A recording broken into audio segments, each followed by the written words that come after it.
कैसे हो तुम लोग सब? एकदम बढ़िया। तो यार आज हम लोग पढ़ने वाले ए फोटोग्राफ पोम के बारे में, जिसे लिखने वाले शख्स का नाम है शर्ले टाउलसन। इस पोम के हर एक लाइन में एक डीप मीनिंग है, तो वो तुम्हें समझना पड़ेगा। छोटी छोटी बातें हैं जिन पर तुमको गौर करना पड़ेगा। पोएट अपनी माँ को याद कर रही है उनकी एक पुरानी तस्वीर लेकर।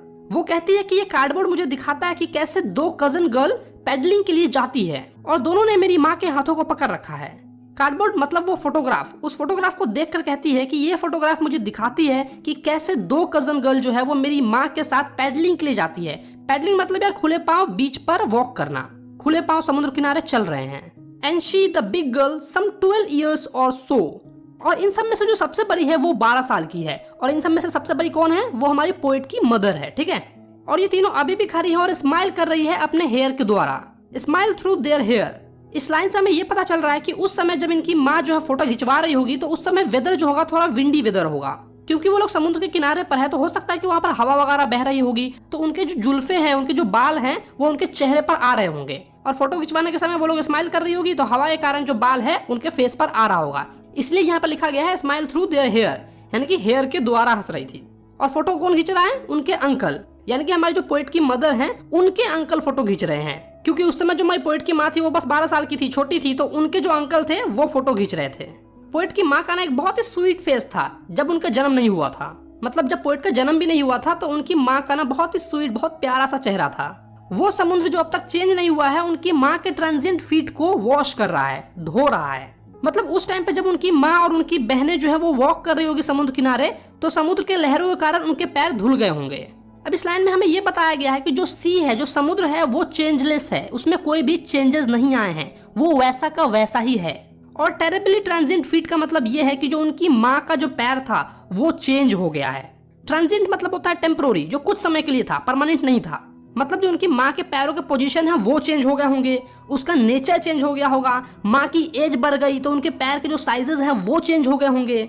जब उन्होंने फोटो खिंचवाया था तो वो 12 साल की थी, लेकिन अब इनकी माँ जो है वो बड़ी हो गई है, तो इनके पैर का साइज जो है वो चेंज हो गया है। यानी कि ट्रांजिएंट फीट, जो कि कभी भी परमानेंट नहीं रहा, टेम्पोररी था, उसमें चेंज आ गया। अब जब 20-30 साल बाद उनकी माँ वापस से उस स्नैपशॉट को देखती है तो बहुत ही खुश होती है और कहती है, बेटी और डॉली को देखो कैसे उन लोगों को ड्रेस पहनाया गया था बीच के लिए।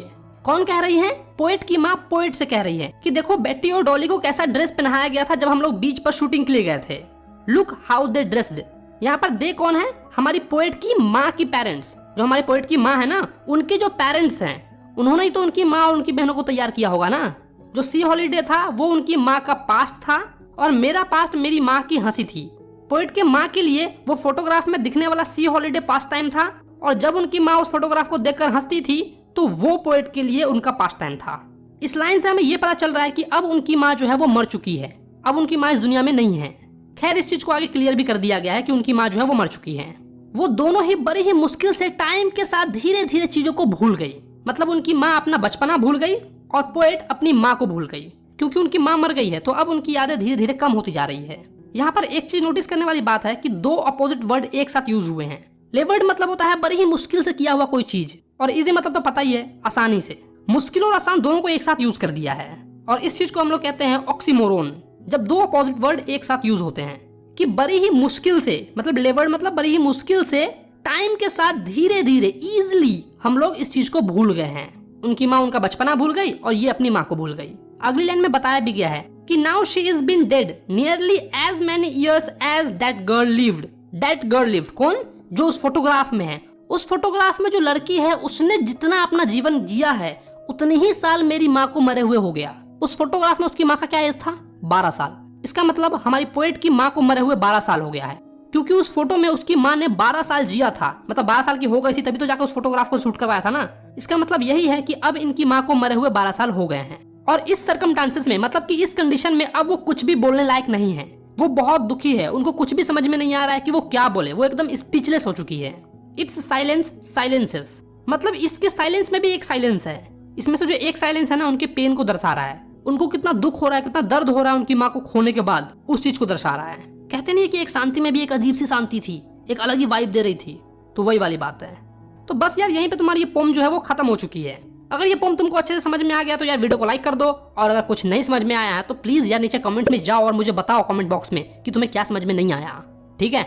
अगर तुमने अपने भाई के चैनल को सब्सक्राइब नहीं किया तो क्या कर रहे हो यार, चैनल को सब्सक्राइब मारो, फ्री का।